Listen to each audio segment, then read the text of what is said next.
Okay, 10 questions and answers about how to connect with anyone so easily. How can someone connect uh, with others so easily? By being genuinely interested in people, not just in talking, but in listening and understanding them. Why do people say, you, how do you do that? Because connecting deeply feels natural for some, but it actually comes from empathy and practice.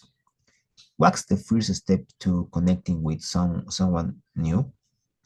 Smile, make eye contact, and ask open questions that show curiosity about their life or opinions. Why is listening so powerful in building connections? Because when people feel heard, and they feel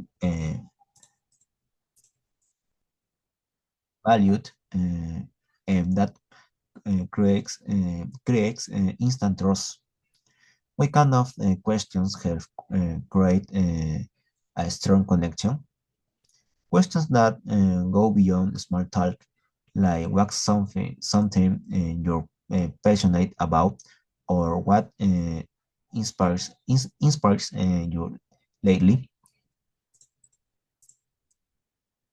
How can body language affect connections? Open posture, nodding, and relaxed gestures show that you're present and comfortable, inviting the other person to open up. What should you avoid when trying to connect with others?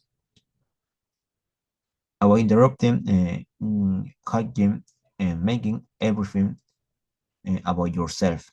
That pushes people away. Can introverted people connect easily too? Yes, introverts often connect deeply because they tend to listen carefully and make uh, thoughtful comments. How can you keep good connections over time? By staying consistent, remembering small details of the person, and checking in gen- genuinely. What's the secret to connecting with anyone anywhere? Be authentic. When you're real, keen, kind, and confident in your own skin, people naturally feel uh, comfortable around you. Hidden Right by Charles Bukowski, Chapter 24, Part 2. No shit, yeah. Nothing happened, and she made him some tea, talking about the homework, and he left. If I had of gotten in, that would have been it. Yeah, what would you have done? First, I would have cornholed her. Then I would have eaten her pussy. Then I would fuck her between the teeth, and then I would force her to give me a blowjob. No kidding, dreamer boy. You ever been late? Fuck yes. I've been in late several times. How was it? Lousy. Couldn't come, huh? I came all over the place. I I thought I thought I never I thought I never stop. Came all over the palm of your hand, huh? Ha ha ha ha ha ha ha ha. All over your hand, huh? Fuck you guys. I don't think any of us has been late. Say one of the guys. There was silence. That's shit. I was late when I was 7 years old. That's nothing. I was late when I was 4. Sure, it. Late it on good. I got this little girl under the house. You got a her. Sure, you can. I think so. Something squirt out. Sure, you pissed in her can. Red bars. What was her name? Betty Ann. Fuck, said the guy who claimed to have gotten laid when he was 7. Mine was named Betty M too. That word, said Red. And one fine spring day, we were sitting in English class, and Miss Reedis was sitting on the front desk and facing us.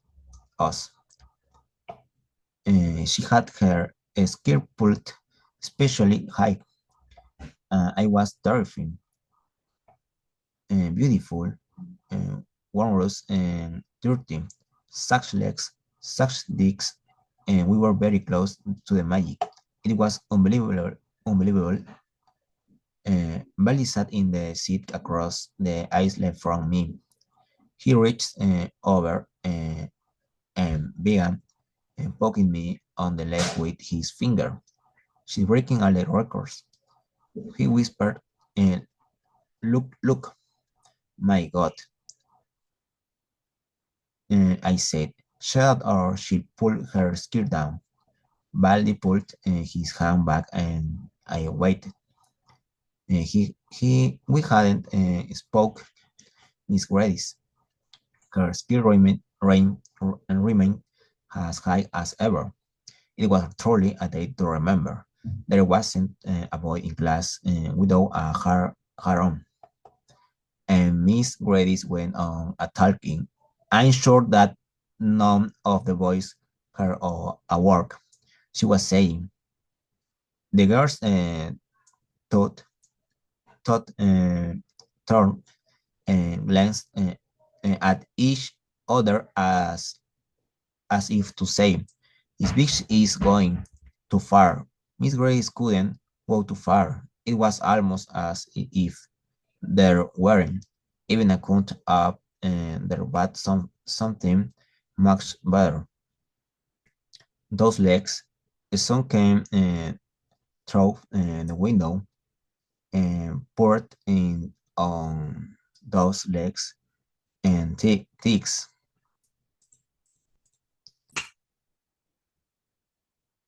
Thighs. The sun plate on that one is still pulled so tightly. The skill was so high. Pulled back, we all prayed for a glimpse of painting, a glimpse of something. Jesus Christ, it was like the world ending and beginning and ending again. It was everything real and unreal. The sound, the tiles, and the silk, so smooth, so warm, so alluring. The whole room throbbed. A sigh blurred and returned, and Miss Gladys went on sitting there as if nothing was happening, and she kept talking as if everything was normal. That's what made it so good and so terrible. The fact that she pretended and what it wasn't happening.